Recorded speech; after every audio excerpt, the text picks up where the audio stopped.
ஒவ்வொரு அமாவாசைக்குமே நம்ம முன்னோர்களுக்கு வந்து வழிபாடு பண்ணுவோம். இந்த அமாவாசை ரொம்பவே சிறப்பானது பௌர்ணமியை விட. ஏன்னா இந்த அமாவாசையில தான் நம்மளுடைய பூமிக்கு அருகில நம்மளுடைய முன்னோர்கள் வருவாங்க, வந்து நம்மளுடைய சந்ததியர்களை பார்ப்பாங்கன்னு ஒரு ஐதீகம் இருக்கு. ஒரு சிலர் வீட்டுல எல்லாம் அது முன்னோர்களுடைய வழிபாடுங்கிறதே இல்லாமல் இருக்கும். அந்த வீட்டுல நிறைய பாதிப்புகளை கொடுக்கும். நம்ம வீட்டுல என்ன நடக்குதுன்னே தெரியல, சம்பந்தமே இல்லாத சில பிளாக் மேஜிக் இருக்குது. ஆனா அந்த மாதிரி நம்ம உணர்றோம். மாதம் வர அமாவாசைக்கு பண்றீங்களோ இல்லையோ, இந்த மாதிரியான ஆடி அமாவாசைக்கெல்லாம் கண்டிப்பா ஆடி அமாவாசை தை அமாவாசைக்கெல்லாம் நிச்சயமா பண்ணி ஆகும். முன்னோர்கள் சாபம் வாங்கிட்டா அந்த குடும்பம் அந்த பூர்வீகத்திலயும் இருக்க முடியாது. சில வீட்டுல எல்லாம் வந்து பாத்தீங்கன்னா நாகத்தை அடிச்சிருப்பாங்க இல்லையா, நாகத்தை வந்து துன்புறுத்தி இருப்பாங்க. அவங்களுமே கண்டிப்பா நாகபஞ்சமி அப்ப போய் வழிபாடு பண்ணணும்.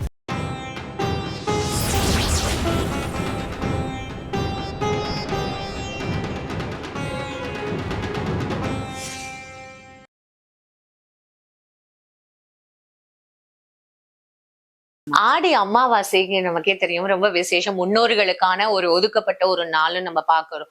ஆனா அதே மாதிரி ஆடி பௌர்ணமிக்கு அவ்வளவு விசேஷம் இருக்கான்னா நான் கேள்விப்படல. சோ இதை பத்தி சொல்லுங்க மேம். முதல்ல வந்து ஆடி அமாவாசை 27ஆம் தேதி வருது. ஏன் அமாவாசை ரொம்ப முக்கியமான நாள்னு சொல்றோம்னா, இது வந்து தட்சிணைய காலத்துல முதல் மாதம். இந்த மாதத்துல வந்து பாத்தீங்கன்னா இந்த அமாவாசை ஒவ்வொரு அமாவாசைக்குமே நம்ம முன்னோர்களுக்கு வந்து வழிபாடு பண்ணுவோம். இந்த அமாவாசை ரொம்பவே சிறப்பானது பௌர்ணமியை விட. ஏன்னா இந்த அமாவாசையில தான் நம்மளுடைய பூமிக்கு அருகில நம்மளுடைய முன்னோர்கள் வருவாங்க, வந்து நம்மளுடைய சந்ததியர்களை பார்ப்பாங்கன்னு ஒரு ஐதீகம் இருக்கு. நம்மளுடைய சந்ததியர் எப்படி இருக்காங்க, செய்யறாங்க, நம்மளுக்கு செய்ய வேண்டிய கடமைகள் எல்லாம் கரெக்டா செய்யறாங்களான்னு சொல்லி அவங்க வந்து பார்ப்பாங்க. அப்படி அவங்க பார்க்கும்போது நம்ம அவங்களுக்கு கரெக்டான ஒரு கடமைகள் செய்யும் போது ஒரு நிறைய ஒரு ஆசீர்வாதத்தை கொடுத்துட்டு போவாங்க. ஒரு சிலர் வீட்டுல எல்லாம் அது முன்னோர்களுடைய வழிபாடுங்கிறதே இல்லாமல் இருக்கும். அந்த வீட்டுல நிறைய பாதிப்புகளை கொடுக்கும். முதல்ல எதுவுமே அவங்களுக்கு பாதிப்பை ஏற்படுத்தாது. யார் பண்ணாம இருக்காங்களோ அவங்களுக்கு அந்த பாதிப்பே வராது. அவங்களுடைய சந்ததியர்களுக்கு, அவங்களுடைய குழந்தைகளுக்கு தான் அந்த பாதிப்பு வரும். குழந்தைகளுக்கு உடம்புக்கு முடியாம போறது, ஆண் குழந்தைகளே பிறக்காமல் இருக்கிறது மாதிரியான நிறைய பாதிப்புகள் இருக்கும். நம்ம வீட்டுல என்ன நடக்குதுன்னே தெரியல, சம்பந்தமே இல்லாத சில பிளாக் மேஜிக் இருக்குது. ஆனா அந்த மாதிரி நம்ம உணர்றோம். வீட்டுல ஒண்ணுமே இருக்காது, ஆனா அவங்களுக்கு அப்படி உணர்றது. ஏதாவது ஒரு பதட்டம், ஒரு பயத்திலே இருப்பாங்க. ஏதாவது ஒரு தடங்கள், என்ன விஷயம் பண்ணாலும் தடங்கள்.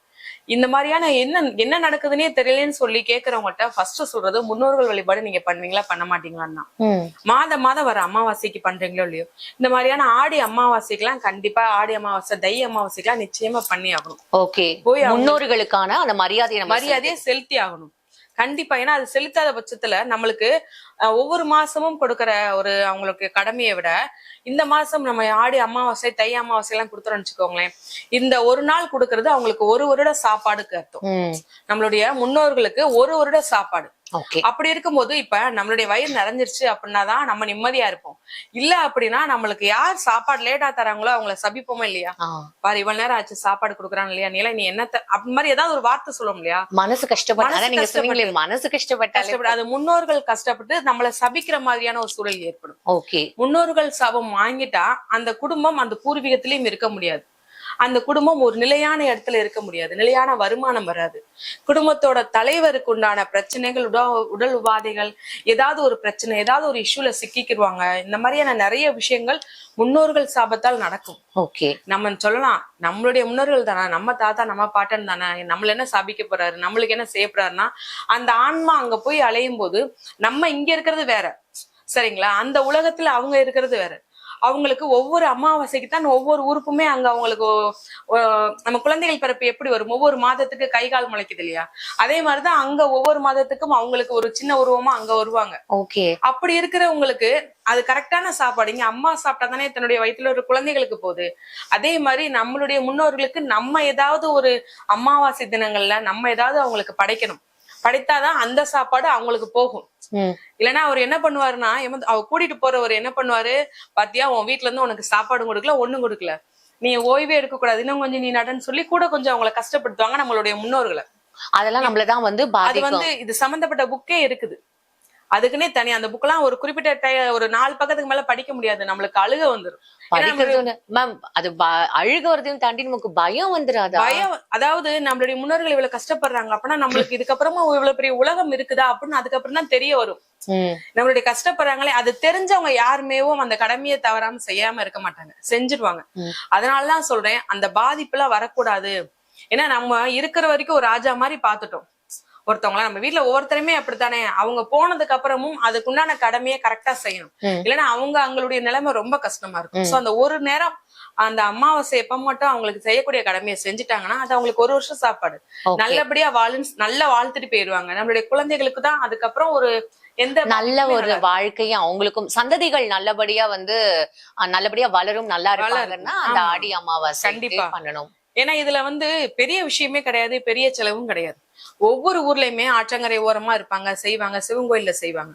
திதி தர்ப்பணம் கொடுக்கறது கண்டிப்பா போய் நம்ம வீட்டுல ஆண் குழந்தை இல்ல பெண் குழந்தை இருந்தாலும் பெண் குழந்தைங்களுமே போய் பண்றதுக்குண்டான வாய்ப்புமே இருக்குது. இப்ப கண்டிப்பா போய் பண்ணலாம். அது மட்டும் இல்லாம மாடுகளுக்கு அகத்திக்கீரை வாங்கி கொடுக்கறது, அந்த டைம்ல அன்னைக்கு நாள்ல ரொம்ப கஷ்டப்படுறவங்களுக்கு ஒரு 4-5 பேருக்கு ஒரு சாப்பாடு வாங்கி கொடுக்கறது, அவங்க கிட்ட ஆசீர்வாதம் வாங்குறது, இதெல்லாம் ரொம்பவே முக்கியமானது. அதே மாதிரி தினமும் காலையில காகத்துக்கு சாப்பாடு. நீங்க உங்களால பண்ண முடியுமோ பண்ண முடியலையோ, எனக்கு எங்க ஏரியா நான் சிட்டில இருக்கேன், இந்த ஏரியா ஃபுல்லா காக்காவே கண்ணுல காணும். நான் எப்படி சாப்பாடு வைக்க முடியும்னா, நம்மளுடைய சனி பகவான் தான் காகம். நம்ம கர்ப்ப பலனை குறைக்கிறவர் தான் சனி பகவான். நிறைய பேரு சனி பயிற்சி, சனி வக்ர பயிற்சினாலே பயப்படுவாங்க. ஐயோ எனக்கு 7.5 சனி நடந்துருச்சு, கண்டகச்சனி இருந்துருச்சுன்னு சொல்லி. பொதுவாவே சனி பகவான் என்ன பண்ணுவாருன்னா, நம்ம தலையில தட்டி இது இல்ல, இதுக்கு மேல நீ ரொம்ப ஆடிடாத, உனக்கு ஏற்கனவே நிறைய நீ பாவம் பண்ணிட்ட, இதுக்கப்புறம் உன் பாவத்தை நான் குறைக்கிறதுக்கு உண்டான வழியை நான் பாக்குறேன், அதனால கவலைப்படாதன்னு நம்மளுடைய பாவத்தை குறைக்கிறதுக்கு உண்டான வழியைத்தான் சனி பகவான் பார்ப்பேன். இதுக்கப்புறம் நீ பண்ணாத, ஏதாவது ஒரு சொல்யூஷன் பார்ப்பேன். ஒரு குருவா, ஒரு டீச்சரா இருப்பாரு. அவரை பார்த்து நம்ம பயப்படுறோம். 7.5 சனி நடக்கும்போது ஐயோ எனக்கு 7.5 சனின்னு சொல்லுவாங்க. அந்த 7.5 சனியில தான் பாத்தீங்கன்னா உண்மையான உறவுகளோட முகமும் தெரிய ஆரம்பிக்கும். இல்ல நீ ஒழுங்கா இருந்ததுன்னா உனக்கான வளர்ச்சி தெரிஞ்சிருப்ப. நீ ஒருத்தவங்களை நம்புற, இன்னொருத்தவங்கள ரொம்ப நீ கஷ்டப்படுத்துற மாதிரி பேசுற, ஆனா உன்னோட இக்கட்டான சூழ்நிலையில யாரு உன் கூட இருப்பானா நீ கஷ்டப்படுத்தணும்தான் கூட இருப்பான்னு சொல்லி அந்த உண்மையை புரிய வைக்கிறவர் தான் சனி பகவான் 7.5 சனியில. இதெல்லாம் நம்ம மக்களுக்கு பாதி பேத்துக்கு தெரியாது. சனினாலே நம்மள பயமுறுத்துறாரு, சனி பகவானாலே நம்மள கஷ்டப்படுத்துவார்னு தான் நினைப்பாங்க. ஆனா மத்த சாமியை கும்பிடுறதும் ஃபர்ஸ்ட் சனி பகவானை கும்பிடணும். சனி பயிற்சி, அந்த சனி வக்ர பயிற்சி நடக்கு, 7.5 சனி நடக்கு, இருக்கட்டுமே, சனி பகவான வழிபாடு பண்ணும். சரி பரவாயில்ல, நம்ம எதனால நம்ம ஏத்துக்க தயாரா இருந்தப்போ நம்மளுடைய வாழ்க்கை பாதையை மாற்றக்கூடியவர் தான் சனி பகவான்.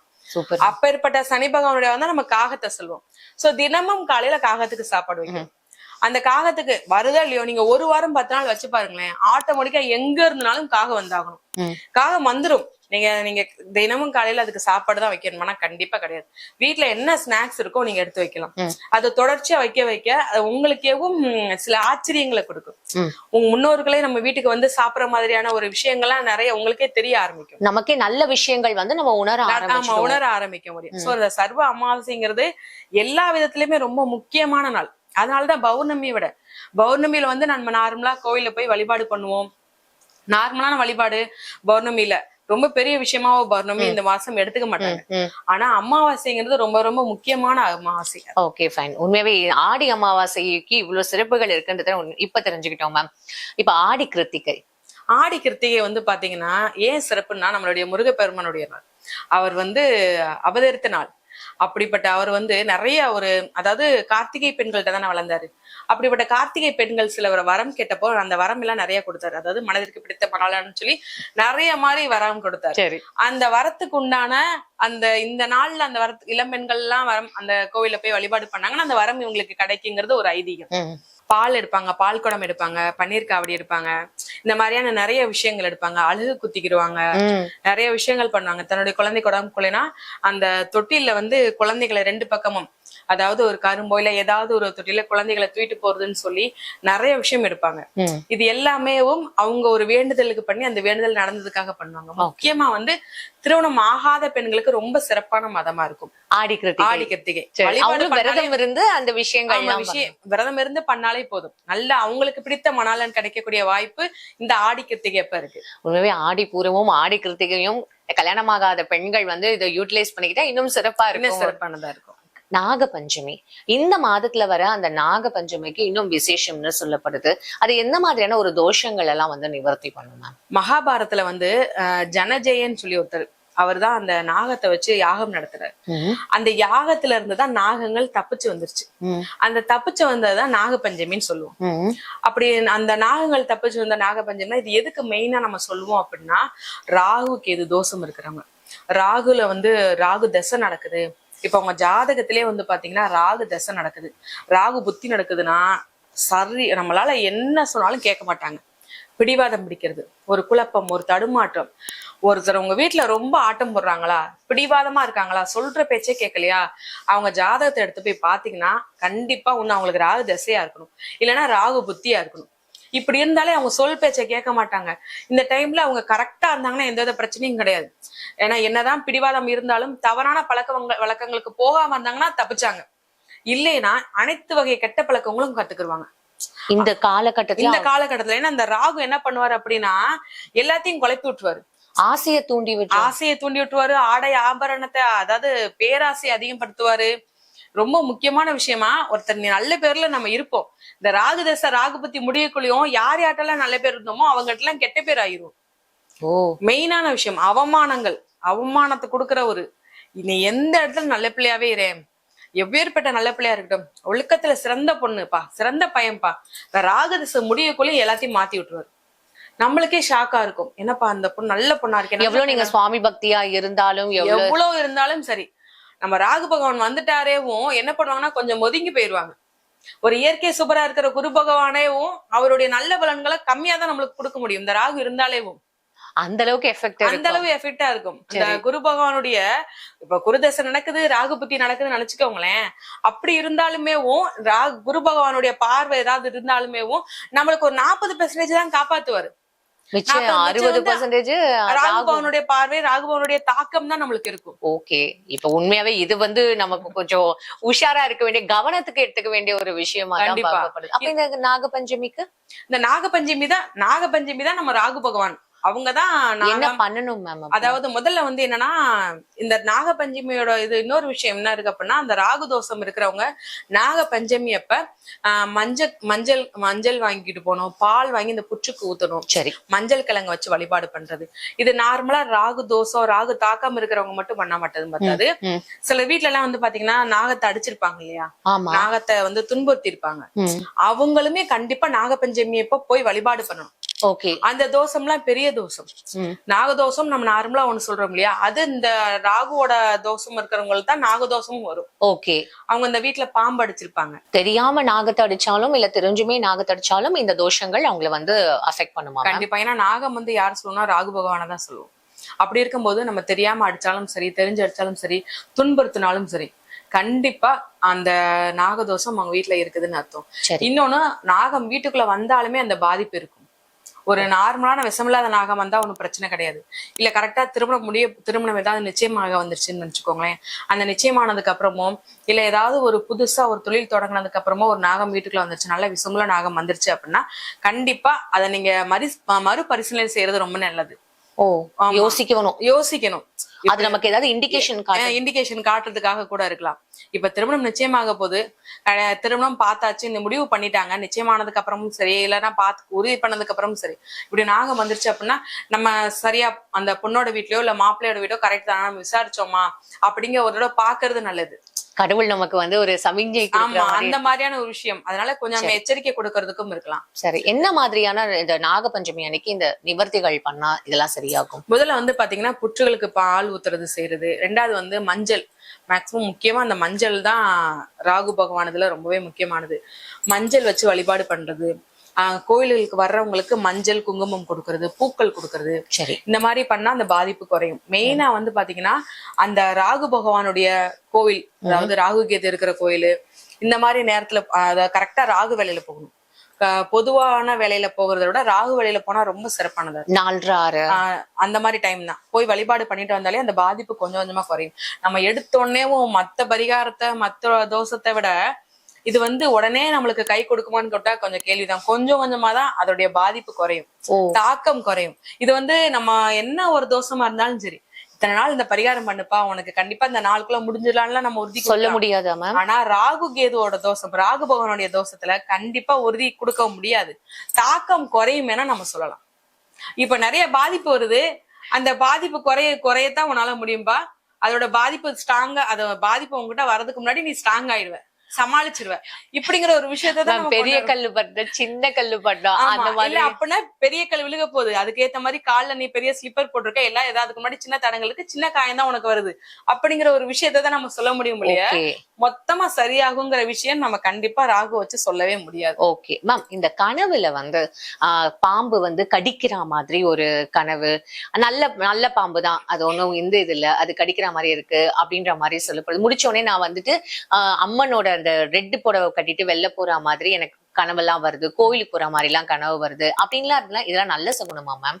அதாவது பாம்பு கடிச்சா நல்ல சகுனம், கனவுல வந்து பாம்பு கடிச்சிச்சுன்னா நல்ல சகுனம். அப்படி நீங்க சிவப்பு கலர் புடவை கட்டிட்டு கோயிலுக்கு போற மாதிரி இருந்தா சங்கரன் கோயில் நீங்க போகணும்னு அர்த்தம். ஓகே, சங்கரன் கோயில் போகணும். இதே இது பாம்பு கடிக்காம விரட்டுச்சுன்னு பாத்தீங்களா, துரத்தும் சிலர்லாம். ஓகே, கனவுல அது உண்மையாவே நினைச்சு நிறைய எல்லாம் பயந்துருப்பாங்க. அப்படிப்பட்டவங்க நிச்சயமா சங்கரன் கோயில போய் பால் வாங்கி ஊத்தணும் அந்த புற்றுக்கு. ஓகே, சங்கரன் கோயில வந்து பாத்தீங்கன்னா ஒரு மண் இருக்கும், கோயிலுக்குள்ளேயே வந்து பாத்தீங்கன்னா மண் இருக்கும். அதை எடுத்துட்டு வந்து அவங்க தலைமாட்டில வச்சிருக்கணும், பூஜை அறையில வைக்கணும். டெய்லி நைட் தூங்கும்போது அந்த மண்ணை பூசிட்டு தான் தூங்கணும். அதுல பாத்தீங்கன்னா அந்த கையில எல்லாம் காயங்கள் ஏற்படுதுன்னா அந்த மண்ணெல்லாம் பூசினா அந்த காயம் எல்லாம் சரியாயிடும், தழும்பு கூட வராது. அது ரொம்ப வருஷமாவே சொல்ற ஐதீகம், ரொம்ப வருஷமா நடந்துகிட்டு இருக்கு. தேம்பல் மாதிரியே இந்த பாம்பு தோல் மாதிரியே உடம்புல ஃபுல்லா இருக்குல்ல, அது என்ன மேம் காரணம்? அதுக்கு வந்து பாத்தீங்கன்னா நம்ம ஏற்கனவே சொன்ன மாதிரி ராகுவோட பாதிப்பு இருந்துச்சு அப்படின்னாலேவும், ராகுனா நம்ம நாகம் சொல்லி நாகத்தோட அனைத்து இதுவும் ஏதாவது நம்ம உடம்புல இருக்குது. அது ஒரு சிலர்லாம் குழந்தைகள்லாம் வந்து பாத்தீங்கன்னா, எனக்கு தெரிஞ்ச ஒரு குழந்தைய பத்தியே சொல்றேன். அவங்க வந்து கண் வந்து மார்க்கனதா இருப்பாங்க, நம்மளுடைய நார்மலான ஒரு வாய் மாதிரி இருக்க மாட்டாங்க. அந்த நாகம் எப்படி பண்ணுதோ அந்த மாதிரிதான் இருப்பாங்க. பால் அந்த வீட்டுக்கு பால் கொடுக்க வருவாங்க இல்லையா, அவங்க கிட்ட அவங்க வீட்டுல ஒரு பால் வாங்கினாங்கன்னா இவங்களுக்கும் தனியா பச்சை பால் ஒரு கிளாஸ் வாங்கி அப்படியே குடிப்பாங்க. அந்த பொண்ணு சின்ன பொண்ணு, இத்தனைக்கும் ரொம்பவே சின்ன பொண்ணு. அப்ப என்னன்னு விசாரிக்கும் போதுதான் சொல்றாங்க, அந்த பொண்ணு வந்து அவங்க அம்மாயத்துல இருக்கும் போது அவங்க அப்பா வந்து ஒரு நாகத்தை அடிச்சுட்டாங்க. அந்த நாகம் வந்து ஒரு நல்ல நாகம், நல்ல பாம்பு, அதை அடிச்சுட்டாங்க. அதுல இருந்து அந்த பொண்ணு அப்படித்தான் இருக்கு. அந்த பொண்ணுக்கு நார்மல் சாப்பாடு பிடிக்கல, பால் பச்சையாதான் அந்த பொண்ணு குடிக்குமா. அந்த பொண்ணு இப்ப வரைக்குமே அது அப்படித்தான் இருக்கு. நான் ஃபர்ஸ்ட் டைம் நான் சின்ன வயசுல இருந்தே அதை கேட்டிருக்கேன். எனக்கே கேட்கும்போது நம்மளால வந்து இதெல்லாம் என்னப்பா நம்புற மாதிரியா இருக்கு அப்படின்னு போது, ஆனா இதுல நம்ம கண் கூட பார்க்கும் போதே பாக்குறோம். அந்த குழந்தையோட பார்வையும் வேற மாதிரி இருக்கும், அந்த குழந்தையோட பேச்சும் சரியா வராது. அந்த பொண்ணு அந்த நாகம் எப்படி பண்ணுதோ அதை அப்படியே பண்ணிக்கிட்டே தான் இருக்கும். அப்படி இருக்கும்போது நம்மளுடைய உங்க வீட்டுல ஒரு கர்ப்பிணி பெண்கள் இருக்காங்க அப்படின்னா எவ்வளவு தூரம் நாகத்தை அப்புறப்படுத்த முடியுமா. ஏன்னா இப்பயே நிறைய பேர் நாகப்பிடி இந்த அதாவது பாம்பு பிடி வீரர் நிறைய பேர் இருக்காங்க. அவங்கள வச்சு அப்புறப்படுத்துறது இல்ல, அதுல இருந்து நீங்க வெளியில வர்றது ரொம்பவே நல்லது. இது என்ன நீங்க இப்படி சொல்றீங்க அப்படின்னா, உயிர் ரொம்ப முக்கியமா அப்படின்னு கேட்டா, அடுத்து உங்களுக்கு பிறக்கக்கூடிய சந்ததியருக்கு அந்த பாவம் போயிடக்கூடாது, அந்த பாதிப்பு போயிடக்கூடாது, அது ரொம்ப முக்கியம். அதுல இருந்து கர்ப்பிணி பெண்கள் அந்த மாதிரி இடத்துல இருந்தாங்கன்னா ஒன்னு அப்புறப்படுத்திடணும், அந்த இடத்துக்கு வேணாம். அதெல்லாம் வந்து செக் பண்ணி பார்த்துட்டு அது இல்லைன்னா மட்டும் கூட்டிட்டு வந்துடணும். ஏன்னா இது உண்மையிலேயே அடுத்து அந்த குழந்தைகளுக்கு தானே அந்த பாதிப்பு இருக்கு. அந்த பொண்ணு வந்து நார்மலான மைண்டே கிடையாது, அது சின்ன குழந்தையில இருந்து அப்படி இருக்குன்னா பெரிய குழந்தைக்கு அப்புறம் அந்த பொண்ணுக்கு ரொம்ப கஷ்டம், குடும்பத்தையே எப்படி ஒரு பாதிக்கிற ஒரு விஷயம். அதுதான். ஓகே, உண்மையாவே இந்த ஆடி மாத சிறப்புகள் மட்டும் இல்லாம ஒவ்வொரு கிழமை ஒவ்வொரு நாட்களுக்கும் என்னென்ன சிறப்புகள் இருக்குன்னு ரொம்ப அழகா வந்து சொன்னீங்க. எல்லாமே நம்மளும் வந்து கவர் பண்ணிருப்போம்னு நான் நினைக்கிறேன். ரொம்ப அழகா சொன்னதுக்கும் உங்க நேரத்துக்கும் ரொம்ப நன்றி மேம். ரொம்ப நன்றி. இப்ப வந்து சொன்னது எல்லாமே வந்து பொதுவான உள்ளதுதான். இப்ப ஆடி மாசம் பலன்கள் வந்து பொதுவா சொன்னது. அதே மாதிரி இந்த பாதிப்பு, ராகுகேது பாதிப்பு எல்லாமே பொதுவாக உள்ளது. ஒவ்வொருத்தருடைய ஜாதகத்தை பார்த்தாதான் அவங்களுக்கு அந்த பாதிப்பு இருக்குதா. அது மட்டும் இல்லாமல் பெண் சாபம், பெண் தோஷம் எல்லாம் வந்து பாத்தீங்கன்னா ஒவ்வொருத்தருடைய ஜாதகத்தின் அடிப்படையில் இவங்களுக்கு இருக்குதா, இதுக்கப்புறம் அவங்க சந்ததியருக்கு வருமா வராதாங்கிறத வந்து ஒருத்தருடைய தனிப்பட்ட ஜாதகத்தை வச்சுதான் பார்க்க முடியும். அப்படி தனிப்பட்ட ஜாதகத்தை வச்சு நீங்க பாக்கணும் அப்படின்னா கீழே நம்பருக்கு நீங்க டீடைல்ஸ் கேட்டு அப்பாயின்மெண்ட் புக் பண்ணி ஜாதகம் கேட்டுக்கோங்க. இது வந்து பொது பலன்கள் மட்டும்தான், தனிப்பட்ட முறையில உங்களுடைய ஆலோசனைகளை கேட்டுக்கலாம். சுய ஜாதகம் பார்த்து இன்னும் தெளிவா இன்னும் நிறைய விஷயங்கள் சொல்ல முடியும். ரொம்ப நன்றி. நன்றி.